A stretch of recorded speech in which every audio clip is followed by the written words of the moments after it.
Queridos amigos e queridas amigas, meus cumprimentos aos amigos que nos acompanham nesse estudo do Evangelho que tem ocorrido ao longo desses anos, toda semana, particularmente às quartas-feiras. Estamos de volta em mais um estudo do Evangelho segundo o Espiritismo, seguindo aí a linha cronológica, seguindo aí a sequência a partir da qual ou na qual estão dispostos os temas na ordem que Kardec organizou na obra O Evangelho segundo o Espiritismo, que é a nossa obra fundamental, é a nossa obra base, é a obra em cima da qual a gente faz o estudo dos temas do Evangelho. Hoje, para examinar o texto intitulado pelo codificador da doutrina espírita, Aliança da Ciência e da Religião. Texto que se encontra no capítulo 1º da obra já mencionada e que constitui os itens 8, o item 8.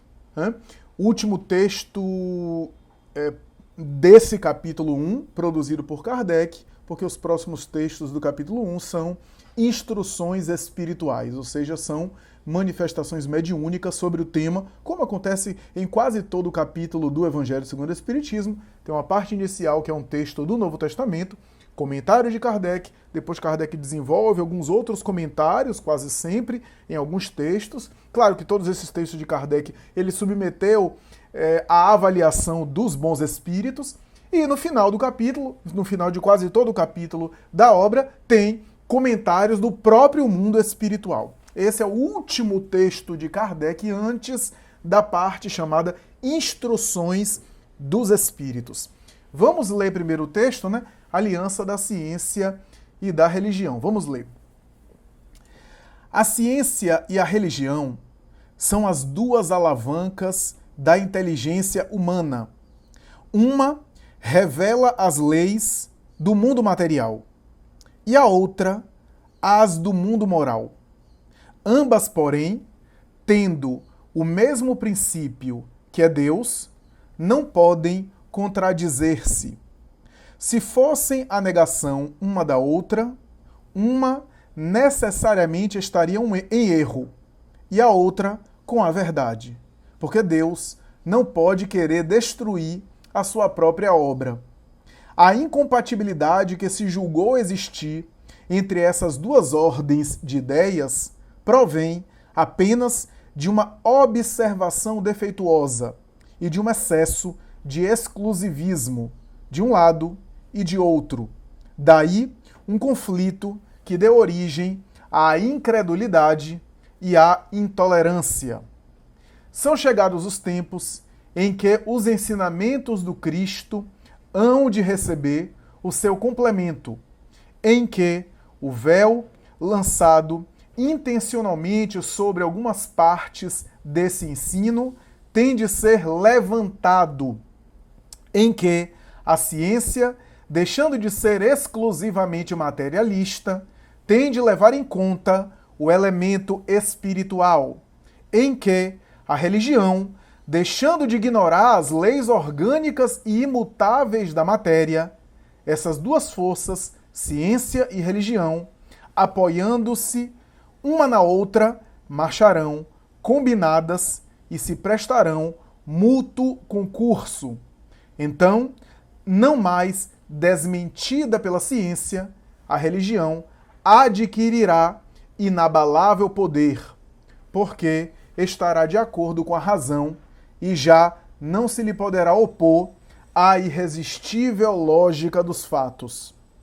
A ciência e a religião não puderam entender-se até hoje, porque cada uma, encarando as coisas do seu ponto de vista exclusivo, repeliam-se mutuamente. Era preciso alguma coisa para preencher o vazio que as separava, um traço de união que as aproximasse. Esse traço de união está no conhecimento das leis que regem o mundo espiritual e suas relações com o mundo corpóreo, leis tão imutáveis quanto as que regem o movimento dos astros e a existência dos seres. Uma vez constatadas pela experiência essas relações, fez-se uma nova luz. A fé dirigiu-se à razão. A razão nada encontrou de ilógico na fé, e o materialismo foi vencido. Mas nisso, como em todas as coisas, há pessoas que ficam atrás, até serem arrastadas pelo movimento geral que as esmaga, se tentam resistir-lhe em vez de o acompanharem. É toda uma revolução moral que neste momento se opera e trabalha os espíritos. Após uma elaboração que durou mais de 18 séculos, chega ela à sua plena realização e vai marcar uma nova era para a humanidade. As consequências dessa revolução são fáceis de prever. Deve produzir inevitáveis modificações nas relações sociais, às quais ninguém terá força para se opor, porque estão nos desígnios de Deus e resultam da lei do progresso, que é uma lei de Deus. Texto de Kardec, um texto de uma lógica de aço, de uma clareza diamantina, de uma clareza cristalina, esse texto de Kardec, algo impressionante como ele coloca as coisas, né? Eu sempre me chamo a atenção, me espanta, né? A coerência, não apenas a coerência, mas a lógica orgânica com que ele vai desenvolvendo os raciocínios, né? A conexão, né, das ideias e o desenvolvimento das ideias de uma maneira quase que irresistível, quase que inexorável, quase que como se não houvesse outro caminho senão esse que ele escreveu, né? De uma forma bastante atraente, bastante interessante, bastante clara para que o leitor possa compreender, né? Me chama muita atenção esse raciocínio que ele coloca logo no início, que é um raciocínio assim imbatível, quando ele diz assim: as leis do mundo material, se existem leis do mundo material, a origem dessas leis é o Criador. A origem dessas leis que regem o mundo físico, o mundo da matéria, é o Criador, porque o Criador é a causa primeira de tudo. Se é a causa primeira de todas as coisas, se é a origem de tudo, se é a causa incausada, a origem de qualquer coisa remonta ao Criador. Então, se existem leis que regem o mundo material, o mundo da física, o mundo da biologia, o mundo dos organismos, essa causa primeira, a causa original de tudo, né, dessas leis, a causa última inicial, a causa primordial, primeira, é Deus, é o Criador. Então a causa das leis materiais é o Criador. Se existe um mundo moral, como existe, se existem leis que regulam a vida do mundo moral, isso é, se existem leis que regulam a vida do comportamento, para falar numa linguagem mais assim fria da psicologia, né? Se existem leis do comportamento, se existem leis do psiquismo, se existem leis e uma forma de funcionar do ponto de vista do psiquismo, que é a alma, né? Leis do mundo moral que regem a vida da alma. E essas leis também remontam ao Criador. Essas leis também têm uma origem no Criador.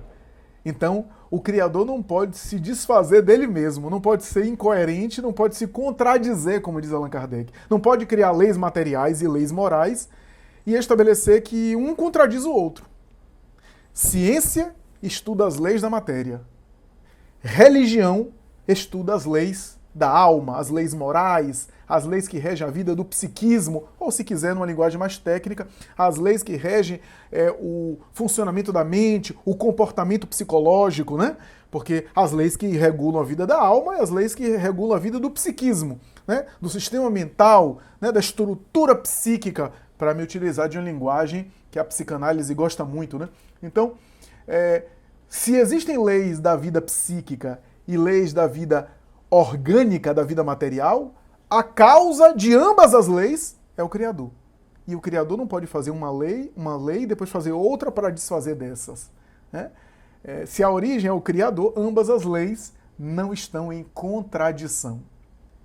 A ciência é um sistema humano, uma organização humana para revelar essas leis. Tá vendo porque esse capítulo, esse texto está no capítulo 1 do Evangelho segundo o Espiritismo, não vim destruir a lei? Por quê?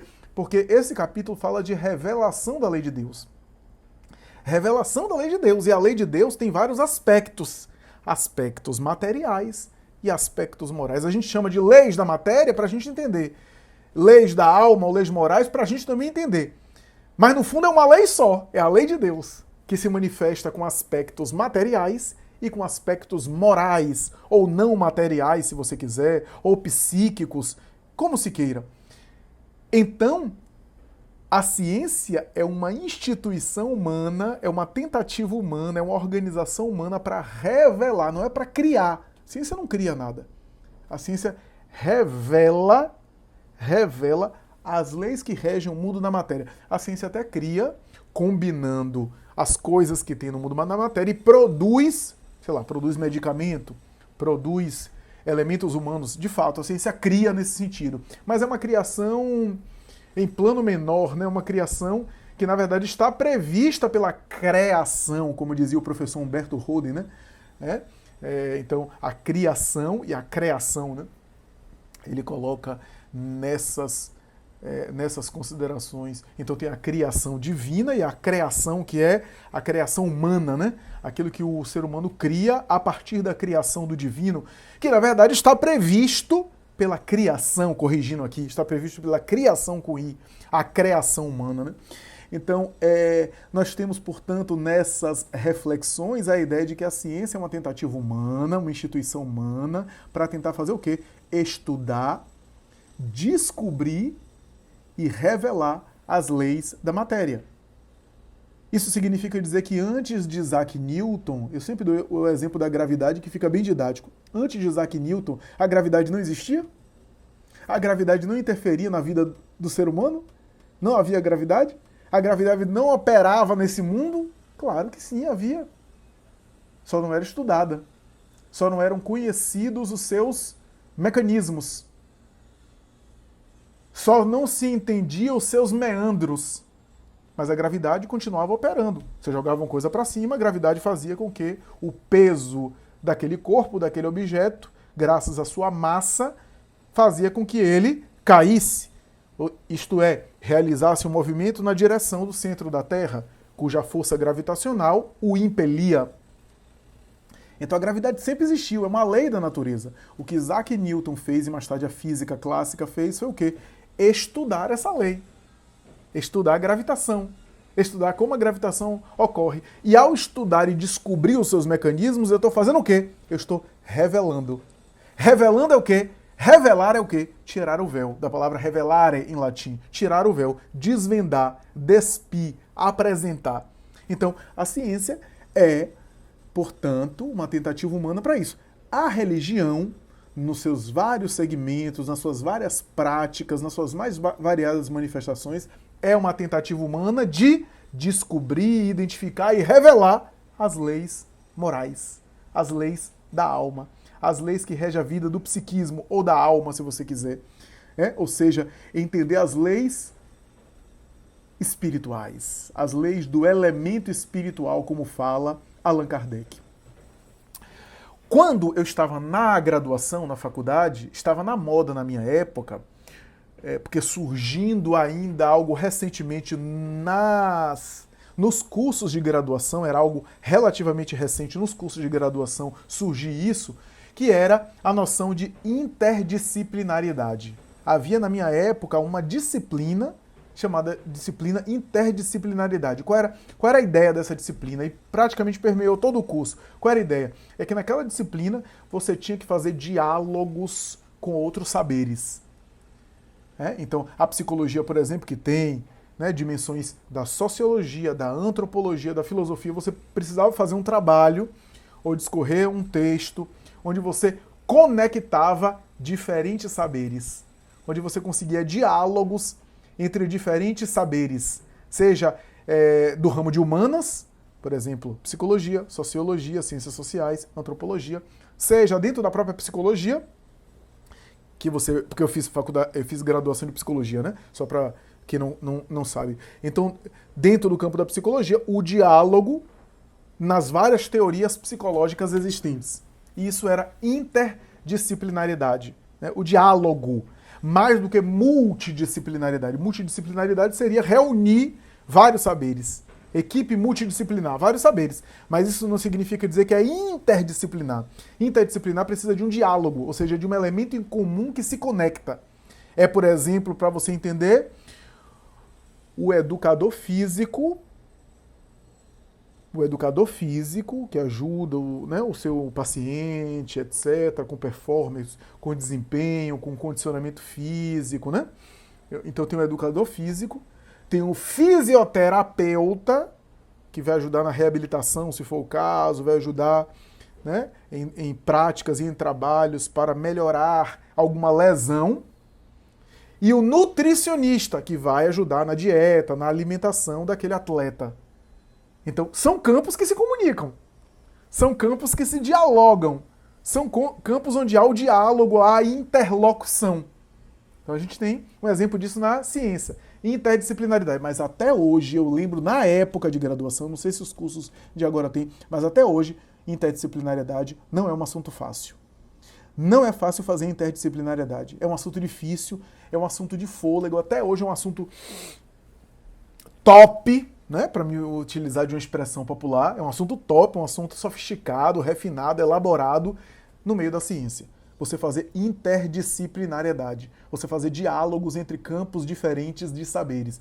É uma coisa recente, enfim, tem, quase 20 anos que eu entrei, precisamente 20 anos, aliás, que eu entrei, um pouquinho mais do que 20 anos que eu entrei na graduação, havia essa discussão estava na crista da onda e continua sendo algo considerado em alta consideração, em alto nível, né? Considerado de alta importância no meio acadêmico, que é a possibilidade de fazer diálogos entre campos de saberes diferentes, produzindo, portanto, práticas que sejam muito mais úteis e interessantes ao ser humano. Afinal, a ciência é feita para o ser humano, né? Úteis ao ser humano quando você dialoga entre diferentes áreas do saber, mas isso não é simples, nem é fácil de ser feito, porque às vezes são campos distintos e até hoje quebra a cabeça de muita gente fazer isso. E estamos falando aqui de uma abordagem interdisciplinar dentro da ciência. Então, quando você pega o texto de Allan Kardec, Aliança da Ciência e da Religião, você está vendo uma proposta interdisciplinar naquela época feita por Kardec. O texto de Kardec é sobre interdisciplinariedade em uma época que o nome nem existia. Nem havia o nome interdisciplinariedade. Não havia esse conceito, muito menos a intenção de fazer esse diálogo. Os campos dos saberes na ciência eram bem distintos. O que era física era uma coisa, o que era psicologia era outra coisa, o que era química e assim por diante. Então, na época de Kardec, as ciências eram bem distintas e eram blocos separados, posicionados nos seus lugares, não havia muito diálogo, talvez física e química no máximo. Mas, tirando disso, não havia muito diálogo, e Kardec propõe uma coisa que é muito à frente do seu tempo, e eu diria até à frente do nosso tempo. Porque o texto de Kardec não é apenas de diferentes campos de saberes dentro da ciência. É do campo da ciência para um campo que não é científico. Aliança da ciência com a religião. É uma proposta de fôlego, uma proposta desafiante. E aqui eu gostaria de lembrar o seguinte, os antecedentes de Kardec. Primeiro, Kardec viveu na França do século XIX, né? Então, Kardec é herdeiro cultural e intelectual, de alguma forma influenciado intelectualmente, culturalmente, pelo menos na condição de pedagogo, embora como codificador da doutrina ele fez a questão de revelar aquilo que os espíritos traziam, mas é claro que ele tinha, como pessoa e como educador, ele recebeu influência dos enciclopedistas, então havia a ideia dos enciclopedistas franceses, de reunir campos de saberes diferentes, de reunir o conhecimento da humanidade, né, que produziria as enciclopédias, né? Havia essa tentativa, esse ideal dos grandes enciclopedistas, né?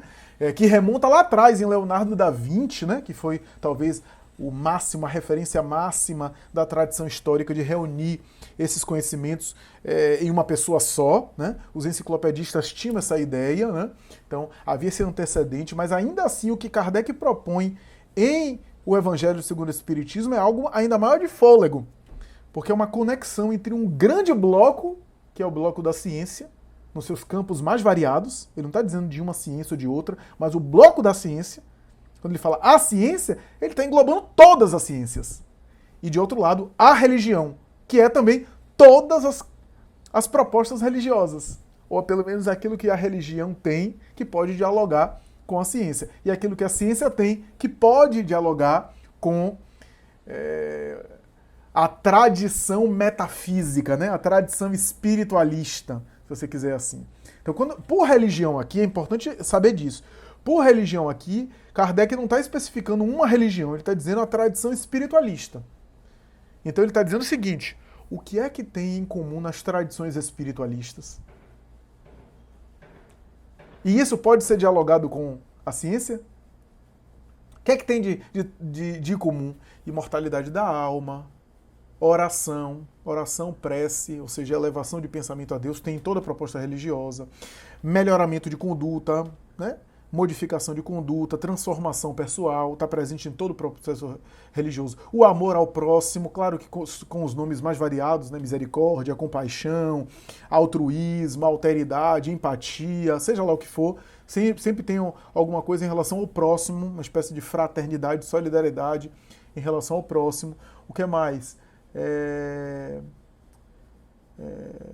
A humildade diante do Criador, ou do Eterno, ou do Invisível, né? A sobrevivência da matéria, alguma coisa que continua após o corpo. Toda a tradição espiritualista fala de alguma sobrevivência, de alguma continuidade da vida.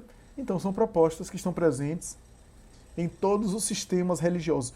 Dá para dialogar isso com a religião e também com a ciência, e também por ciência aqui, Kardec não está dizendo que é a ciência física ou a ciência sociais, que são, na verdade, campos diferentes, com epistemologias diferentes, com objeto de estudos diferentes, com metodologia diversa. Não dá para ter o mesmo método da física ou da química nos seus laboratórios, como a gente tem, por exemplo, o método das ciências humanas e sociais, de examinar fenômenos sociais. O método é outro, né? Então ele está dizendo por ciência, ou seja, pelo campo da investigação acadêmica, né? Isso em geral. Existem diálogos? Existem elementos religiosos que podem passar pelo crivo da ciência, podem ser submetidos à investigação, à pesquisa, à análise? Né? E existem questões científicas que podem passar pelo crivo da religião e serem aceitos e serem reconhecidos? Essa é a conexão. Essa é a conexão. Que hoje parece muito simples e muito claro, mas que não era tão simples e tão claro assim na época. Hoje você tem um cientista de renome que faz apologia a práticas científicas de cuidado com a saúde reconhecidas e legitimadas. Então, uma boa alimentação, um bom cuidado com o sono, o que mais? Atividade física, uma rotina equilibrada e assim por diante. E medicações para determinadas demandas, suplementação alimentar, suplementação natural. E você tem esse mesmo cientista preocupado com meditação, com práticas espirituais consagradas que, mesmo que ele não seja religioso, ele sabe que tem um efeito positivo no estresse, que atenua e até dilui o estresse, que dá uma qualidade de vida mental, porque a saúde mental precisa ser cuidada, e a saúde mental tem leis que regem a vida mental, diferente das leis que regem a vida do corpo. Olha só. E que as práticas espirituais e religiosas, Jung já falava isso contestando a tradição da psicanálise. A psicanálise não concordava com isso, achava que a religião neurotiza e adoece. Jung falava que, a depender de como a religião era vivenciada e era praticada, poderia ser promotora de saúde. Hoje as pesquisas são unânimes em constatar isso. Práticas espirituais, sagradas, saudáveis, produzem saúde, produzem melhor saúde do que aqueles que não têm prática religiosa nenhuma, né? Por uma série de motivos que a gente não vai entrar aqui, senão o nosso vídeo vai ficar muito grande. Mas é interessante isso, o que de alguma forma também confirma a profecia de Capra, o grande físico nuclear da Califórnia, que aliás vem bem depois de Allan Kardec. O que Capra disse, Allan Kardec já falava nesse texto, Aliança da Ciência e da Religião, esse texto fabuloso, fantástico. Capra disse assim no seu famoso O Tal da Física, né? E também no Ponto de Mutação, mas no Tal da Física que é o mais famoso. Capra falava assim, o físico, já que a física sempre foi um modelo, de alguma forma, que foi copiado pelas outras ciências, o físico não precisa da religião e não precisa de práticas espirituais. O místico não precisa da física, nem precisa de teorias da física. Mas o ser humano precisa dos dois. O ser humano precisa dos dois. Ou seja, o cientista não precisa de práticas religiosas. O religioso não precisa de teoria científica. Mas o ser humano precisa dos dois. Então, essa colocação de Capra é bem depois do que Allan Kardec coloca aqui, em Aliança da Ciência e da Religião. Ken Wilber, o famoso teórico da consciência, considerado um dos maiores pensadores da história da psicologia, talvez o maior pensador da psicologia nos últimos 20 anos, esse homem que foi chamado de o Albert Einstein da consciência, ele fez um exame, uma análise muito interessante da proposta do místico medieval São Boaventura. São Boaventura, místico medieval, ele diz que o ser humano tem 3 olhos. 3 olhos, naquela figura oriental do olho, na região realmente física, ocular, do olho aqui da testa e um olho aqui em cima da cabeça, no topo da cabeça. E ele vai dizer que esses 3 olhos, na verdade, são chamados de olho carnal, o olho carnal, olho racional e o olho contemplativo. No olho carnal, a gente tem o olhar do ser humano para as percepções materiais concretas e imediatas da realidade. É aquilo que eu sinto, aquilo que eu percebo, aquilo que fere os meus sentidos. É com esse olho carnal que a gente tem a ciência. A ciência precisa de experimentação, precisa de laboratório, precisa de verificação. É isso que faz a ciência. Então precisa de confirmação através de práticas que reproduzam experimentos. Olho carnal. É um aspecto de olhar a realidade. Mas, diz São Boaventura que a gente tem o olho racional. O olho racional seria o olho que faz a gente enxergar as coisas do ponto de vista da lógica. Então não é mais só a experiência concreta, mas a dedução, o bom senso, a lógica, a coerência. Ou seja, eu não posso fazer experiência daquilo, mas eu posso deduzir que se isso leva a isso, aquilo leva aquilo outro. Se A é igual a X e B é igual a Y, A mais B é igual a X mais Y. Essa é uma dedução pela lógica, pela coerência, onde a gente, através da experimentação, a gente tira conclusões e tira reflexões para o nosso comportamento, para a nossa vida. O olho racional, o olho que enxerga as coisas de maneira mais coerente, é o olho da lógica, da razão, e é o olho responsável pela filosofia, pela tradição filosófica. E tem um terceiro olho, que é o olho contemplativo. Esse olho da contemplação é o responsável por você enxergar as coisas intuitivas, as coisas emocionais, as coisas invisíveis, mas também as coisas espirituais. É o olho da religiosidade. São Boaventura vai dizer que o problema é quando você quer olhar para o mundo carnal com o olho contemplativo. Ou você quer olhar para o mundo religioso, para o mundo contemplativo com o olho carnal. Ou você quer ir com o olho lógico para o mundo contemplativo. Ou quer ir com o olho lógico para o mundo carnal. Então, e aí que acontecem as confusões. São lentes para observar fenômenos diferentes. Eu preciso do microscópio compatível para examinar aquele mundo. Há os microscópios mais simples, que detectam determinadas bactérias, e há os microscópios eletrônicos superpotentes para identificar seres muito infinitamente pequenos. Então são as lentes, e que um não está em contradição com o outro. Né? Esse texto de Wilber, em cima das ideias cristãs e espiritualistas de São Boaventura, as ideias filosóficas, inclusive, de São Boaventura, é de alguma forma também algo que Allan Kardec já disse antes: aliança da ciência e da religião. Né?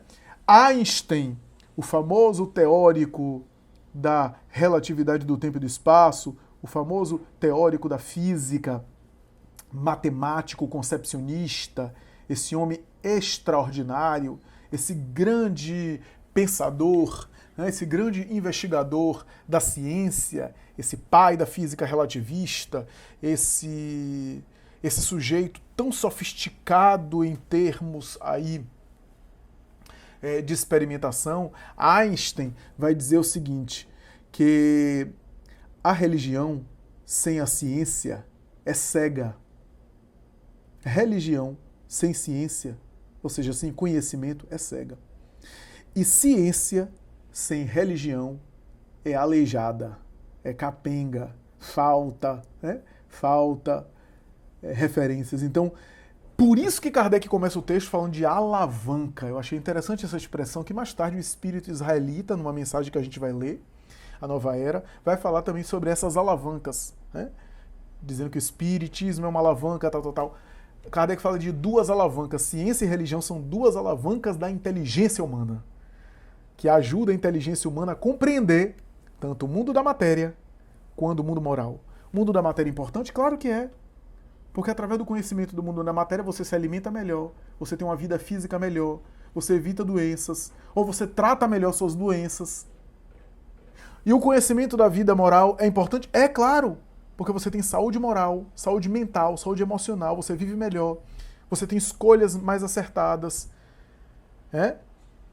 Você tem uma saúde melhor espiritual, né? Psíquica, por conta das práticas espirituais que alimentam. Se o corpo precisa de nutrição, assevera o espírito Joana de Ângeles, a alma também. Se o corpo físico precisa de um banho, de higiene, a alma precisa também da higienização. Precisa também dessa higienização. Então nós temos, portanto, essas necessidades. Os nutrientes do corpo, mas também os nutrientes da alma. Né? Então, a ciência revela as leis da matéria. A religião revela o mundo moral, revela as questões metafísicas, né? Para me utilizar de uma expressão mais técnica filosoficamente, né? Metafísicas, ou seja, aquilo que não é do mundo físico. E aliança, olha que termo de Kardec, aliança tem a ver com o quê? Com algo... pense numa aliança de casamento, né? Algo que não se sabe onde é o começo nem o fim.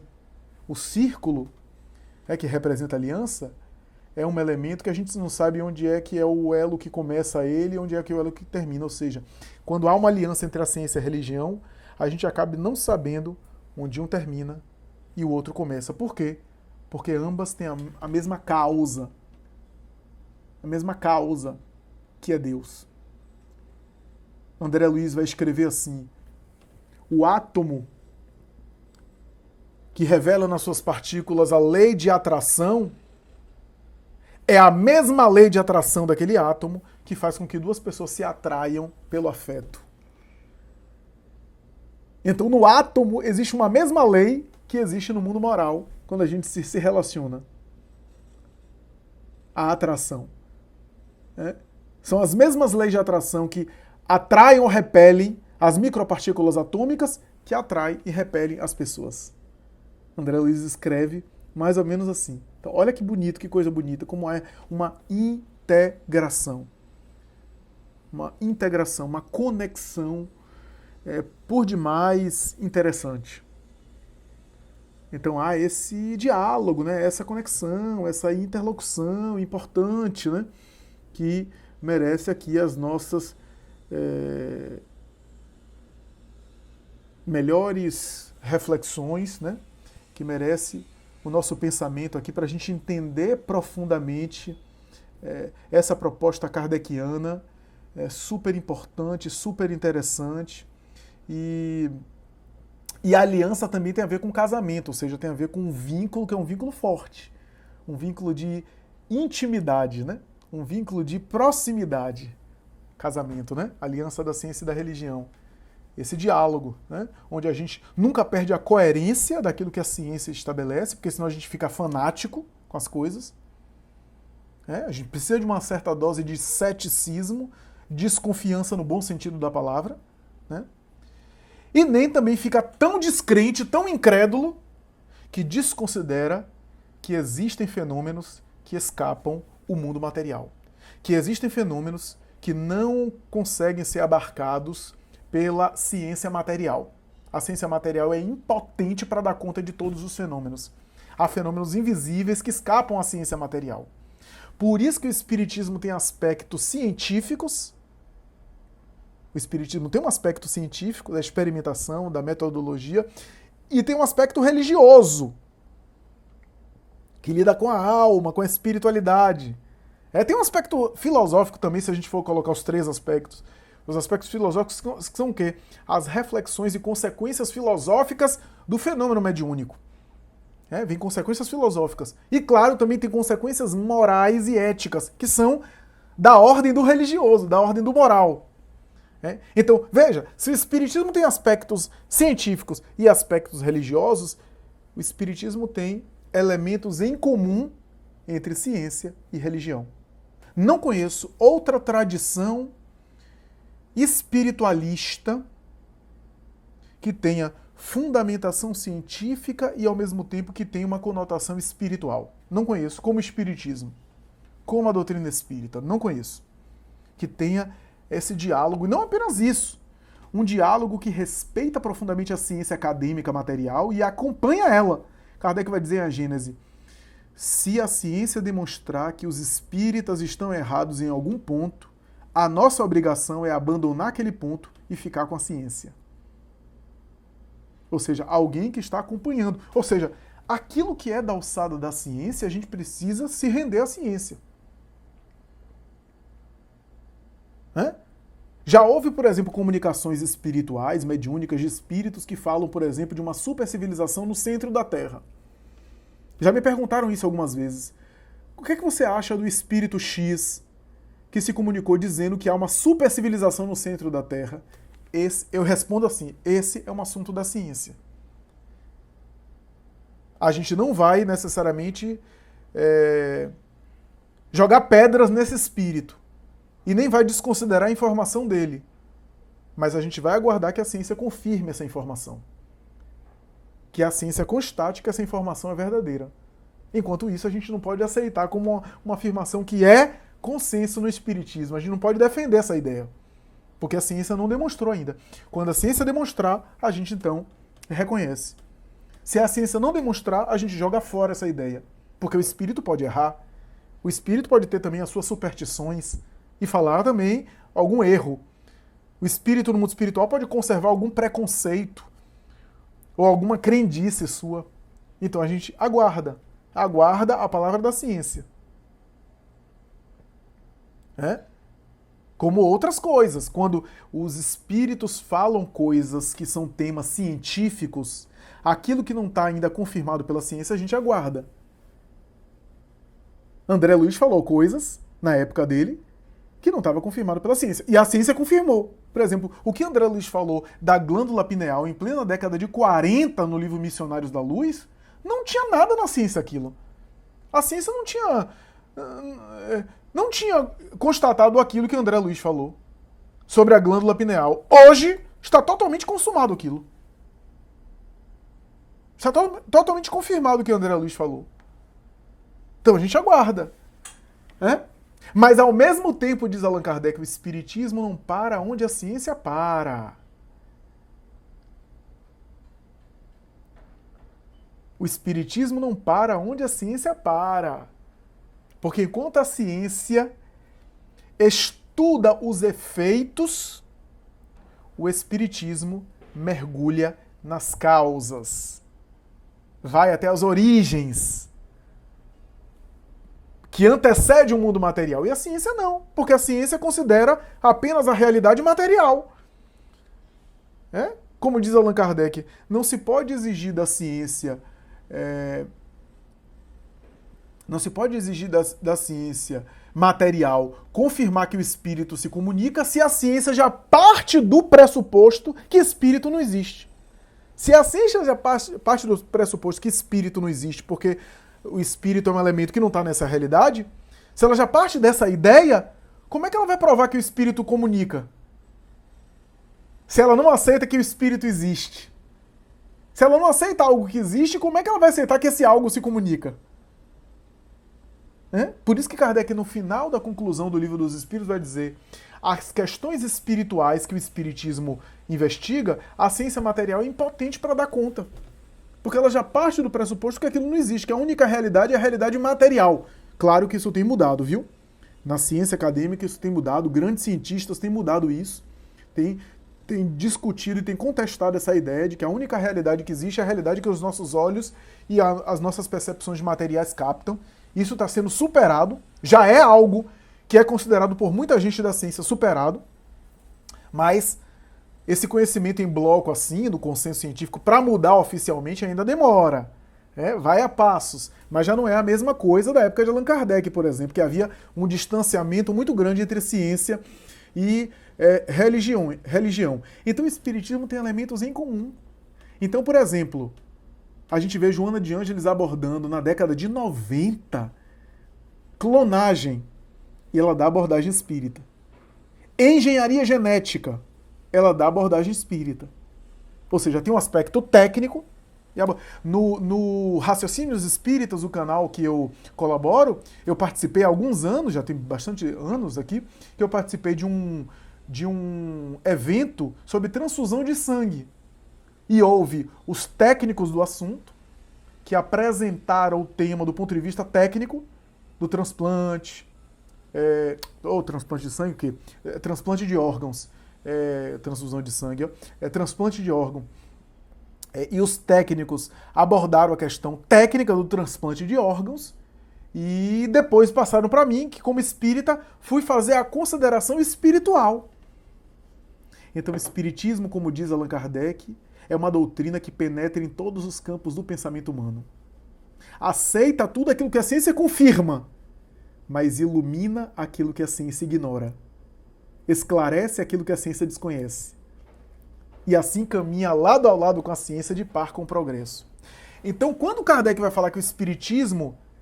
Ele não está falando aliança da ciência com o espiritismo, não é isso. Ele está falando aliança da ciência com a religião. Ou seja, o espiritismo, ele pode, por ter aspectos em comum da ciência e da religião, fazer o diálogo entre, por exemplo, as práticas religiosas do católico, do budista. O espiritismo vai dizer o quê?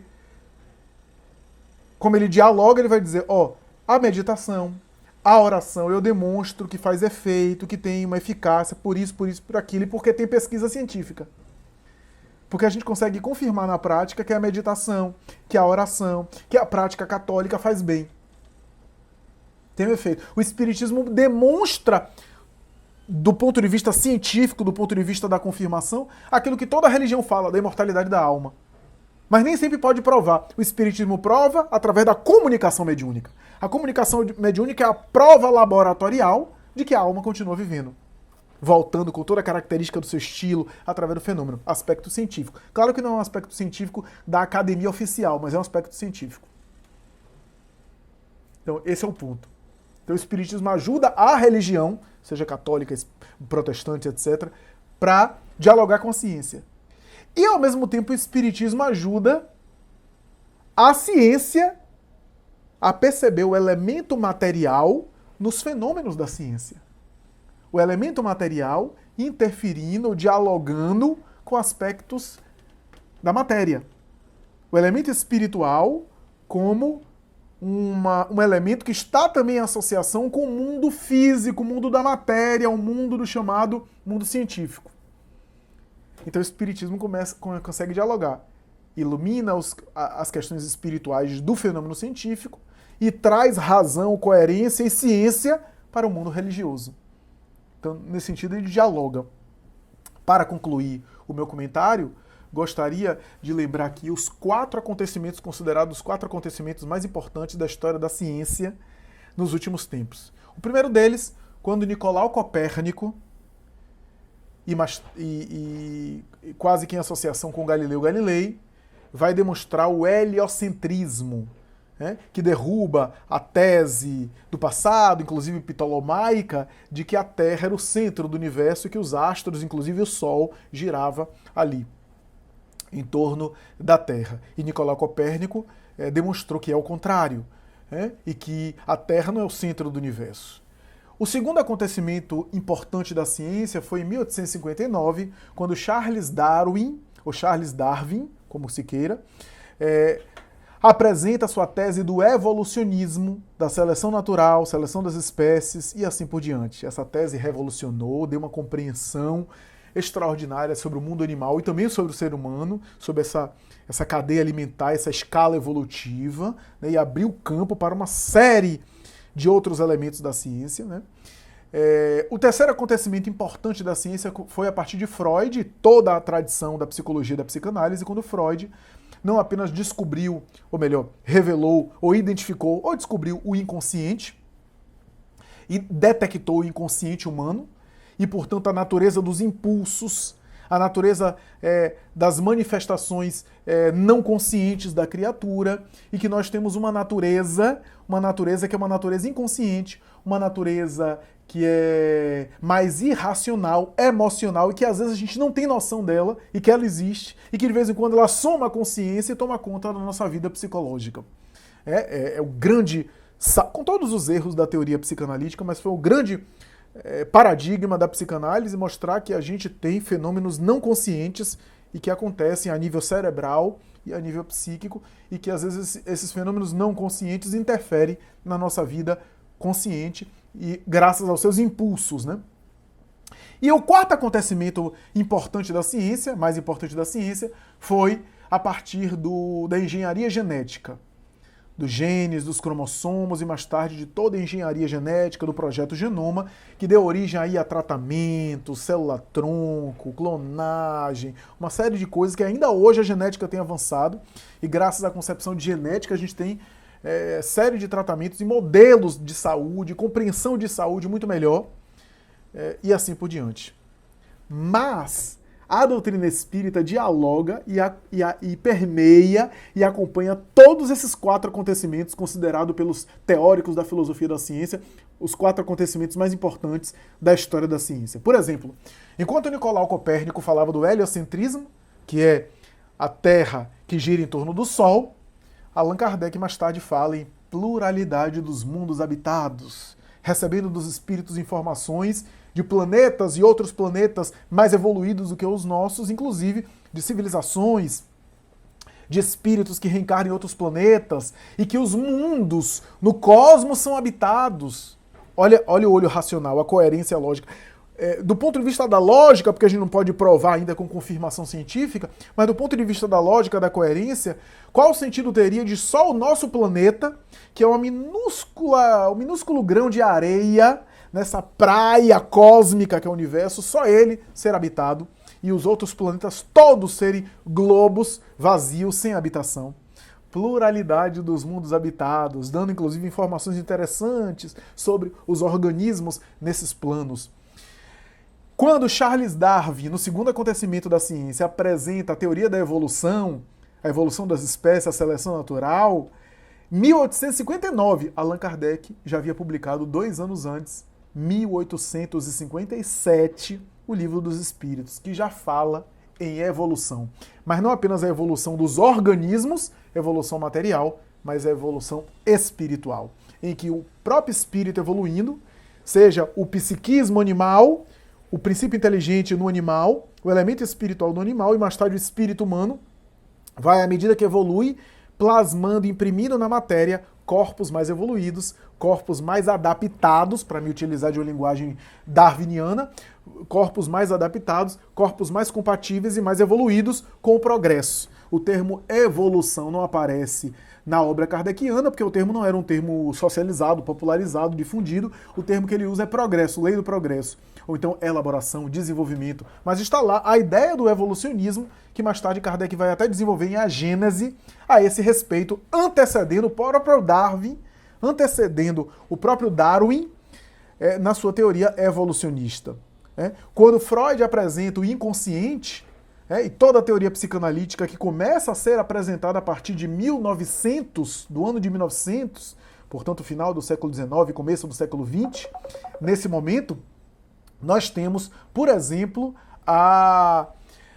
Allan Kardec, quase 50 anos antes, falando da natureza animal, que existe uma natureza animal. Olha a natureza inconsciente aí, a natureza animal, os impulsos, a dimensão animal, a dimensão inconsciente, uma dimensão instintiva, uma dimensão que não está consciente, uma natureza animal que às vezes e muitas vezes predomina sobre a nossa natureza espiritual. Que há um caráter animal, uma dimensão animal que predomina sobre a nossa natureza animal. Essa natureza animal acaba de alguma forma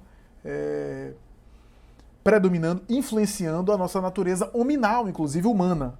Essa dimensão, portanto, inconsciente, essa dimensão, portanto, não consciente, essa dimensão, portanto, instintiva da personalidade humana, essa dimensão dos impulsos, Kardec chamou de natureza animal.